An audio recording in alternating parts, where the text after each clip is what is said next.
Olá, meu nome é Lucas, este é o Diário de Leitura e no vídeo de hoje eu venho comentar a respeito de Maria Tudor, peça escrita por Victor Hugo. Maria Tudor é uma peça escrita por Victor Hugo em 1833, portanto, quando o artista contava com 31 anos, era um jovem.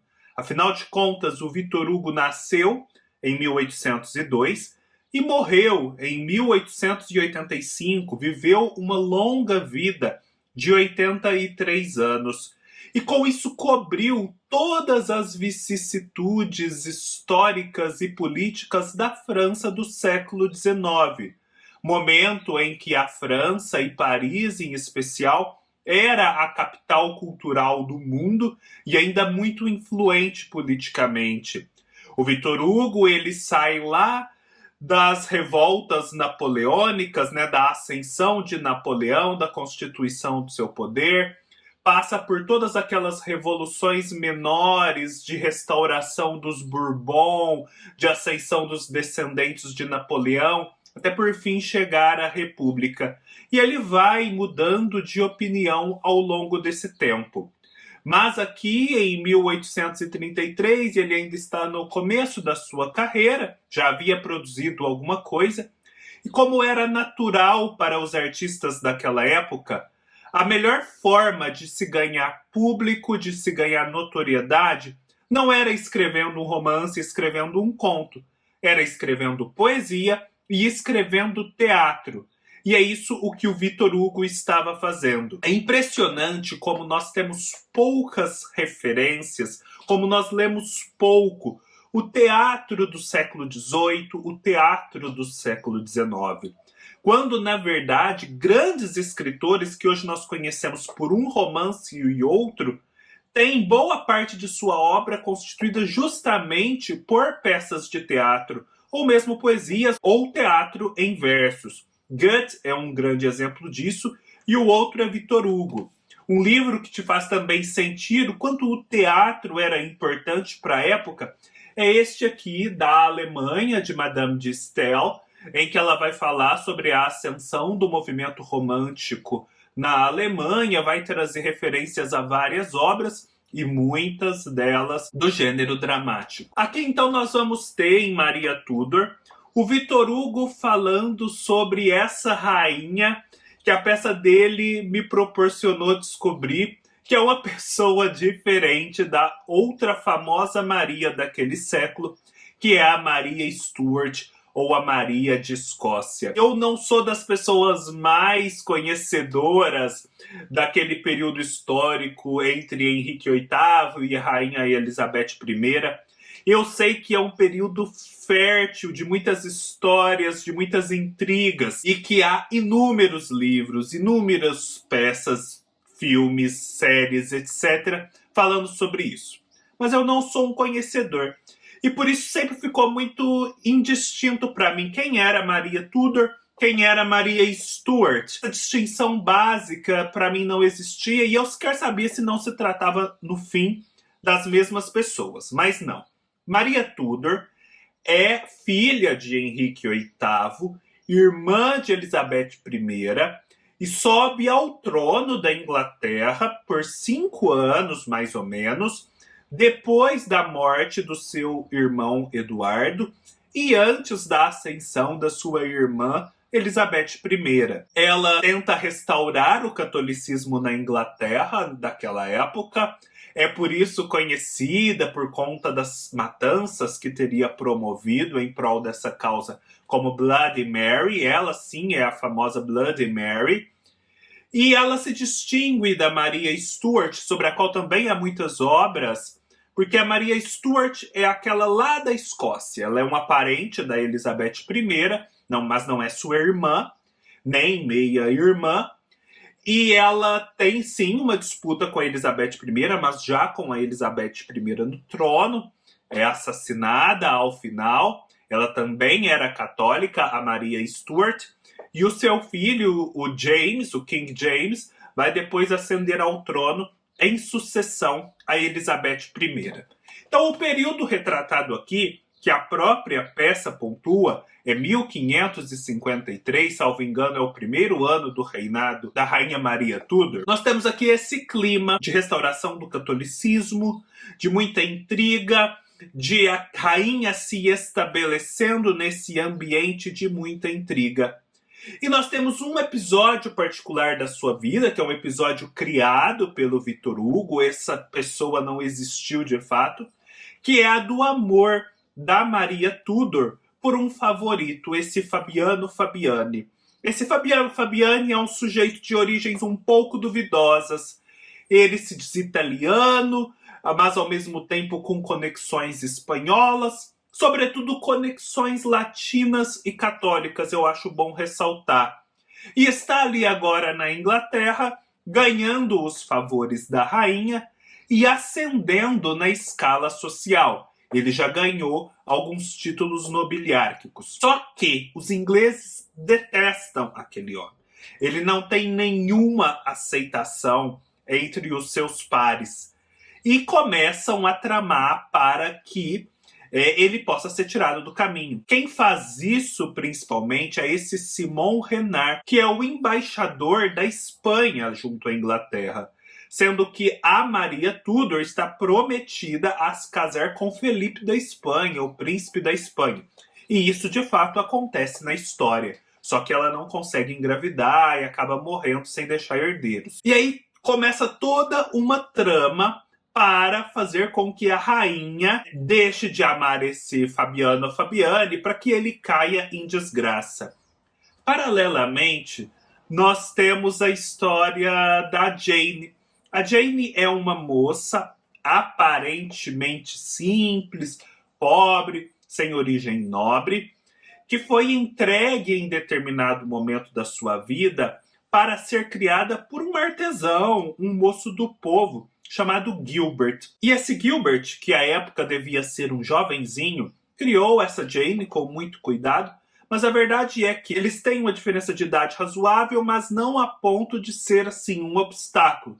E quando ela já tem uns 16 anos, ele uns 34, ele se apaixona por ela, né, revela o seu amor por ela, e eles decidem se casar. A princípio, a Jane é muito apaixonada por esse Gilbert, porque ele de fato se dedicara a vida toda a ela com muito respeito. Só que a gente descobre logo em seguida, nesse meio tempo, que Fabiano Fabiani decidira seduzir a moça. E o amor de Jane pelo Gilbert já não era mais o mesmo. E essa sedução chega às vias de fato e, portanto, começa a desonrar a Jane. Mas por que Fabiano Fabiani, que tinha as graças da rainha, decide se envolver com essa Jane sob o risco de perder justamente esses favores reais? Porque ele é ambicioso e ele sabe, por algumas fontes que lhe foram reveladas, que essa Jane, na verdade, é a herdeira de um grande lorde do passado, de uma grande figura da nobreza do passado, que morrera ali durante aquelas guerras de religião, defendendo a Catarina de Aragão, a primeira esposa de Henrique VIII e mãe de Maria Tudor, e defendendo o seu catolicismo. Aparentemente ele não deixara herdeiros, mas na verdade deixou, e é essa Jane, só que ninguém sabe disso, nem a própria Jane. E os bens dele agora foram dados, inclusive o título, para o Fabiano Fabiani. Só que quando o Fabiano Fabiani descobre que a Jane é a herdeira, que nem sabe disso, mas pode vir a saber, ele decide conquistá-la e trazê-la para si para não correr o risco de lá na frente essa descoberta ser feita e ele perder os bens que ele tinha agora. E aí começa toda uma trama cheia de intrigas, de reviravoltas, de mal-entendidos, de promessas. Eles adoram fazer aqui muitas promessas, promessas cumpridas, cumpridas em sua literalidade, dúvidas quanto aos seus termos, em torno da ruína que Fabiano Fabiani causava a Jane, do ciúme que isso causa em Gilbert e da trama que se faz para que Fabiano Fabiani, por conta disso, caia em desgraça junto à rainha. A gente tem esse aparecimento da Jane enquanto uma moça da sociedade, correndo paralelamente à crise do seu amor com Gilbert e ao ciúme que a rainha vai sentir disso em relação ao Fabiano Fabiani, e por isso ele vai cair em desgraça. E é muito interessante porque a ação cênica vai se passando aqui e envolvendo muitos personagens, né? É impressionante como, mesmo em ambientes internos, mesmo nas câmaras da rainha, o Victor Hugo vai armando o cenário de modo a que os personagens vão se somando.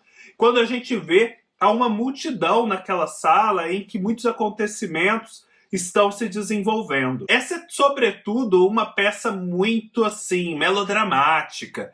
Não só por conta das reviravoltas, mas por conta do seu grande tema, ser esse amor arrebatado. Apesar de tudo, apesar da traição, das mentiras e principalmente da oposição do povo inglês, a rainha Maria Tudor ama o Fabiano Fabiani. Ela foi seduzida verdadeiramente por seus encantos físicos. E ela quer perdoá-lo e ela quer salvar a sua vida a qualquer custo, porque agora o Fabiano Fabiani está à beira da morte, à beira da condenação. E ela envida todos os esforços para que isso não aconteça, apesar do povo inglês e de todas as recomendações que lhes são feitas em sentido contrário. É uma peça muito bonita, não é uma peça escrita em versos, mas tem uma prosa muito elegante, muito eloquente e, ao mesmo tempo, muito fluida. Me fez lembrar, sim, dos Miseráveis, que é a única outra obra do Victor Hugo que eu li já há algum tempo, num tom um pouco mais grandiloquente, mas sem soar pedante. Eu acho um tom adequado para o propósito dessa peça. Tá, é uma trama rocambolesca, cheia de acontecimentos, diálogos bem construídos. Não chegam a ser diálogos com tiradas geniais como aqueles do Shakespeare, mas ainda assim, aqui e ali, você encontra algo semelhante. O que mais haveria a ser dito dessa história, né? Sem que necessariamente a gente precise se debruçar sobre os pormenores políticos reais daquele período. Eu vejo aqui, principalmente na personagem Jane, talvez uma insinuação por parte do Victor Hugo de que o verdadeiro amor, o amor genuíno, puro, desinteressado, só pode acontecer ou tem maiores chances de acontecer entre as pessoas simples, entre as pessoas que não são cativas de interesses maiores como os interesses políticos. Vejam, a Jane, no final das contas, é uma nobre. Só que ela passa a vida toda sem saber disso, portanto ela está num limiar. Ela percebe que o Gilbert tem um grande amor por ela, ela corresponde a esse amor, e os dois estão vocacionados a viverem de um modo feliz. Porém, assim que um elemento da nobreza a qual ela pertence, o Fabiano Fabiani, se insinua na sua vida, tentando resgatar esse seu passado, né, ainda que de um modo torto, a vida dela começa a dar errado.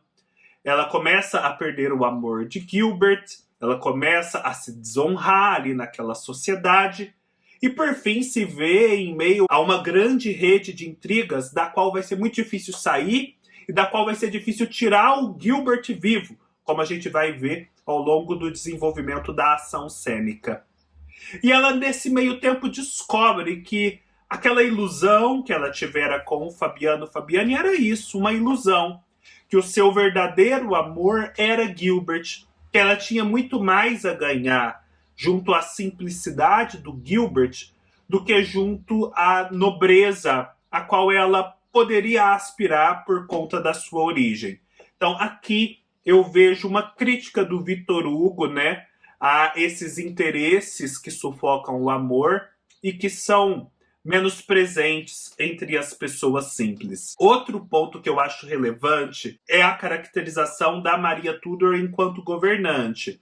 Uma caracterização com tintas bem misóginas, vale dizer, porque ela é aqui aquela mulher suscetível, influenciável, presa das paixões e que não pensa duas vezes em colocar os interesses do reino em risco para poder satisfazer os seus apetites sensuais.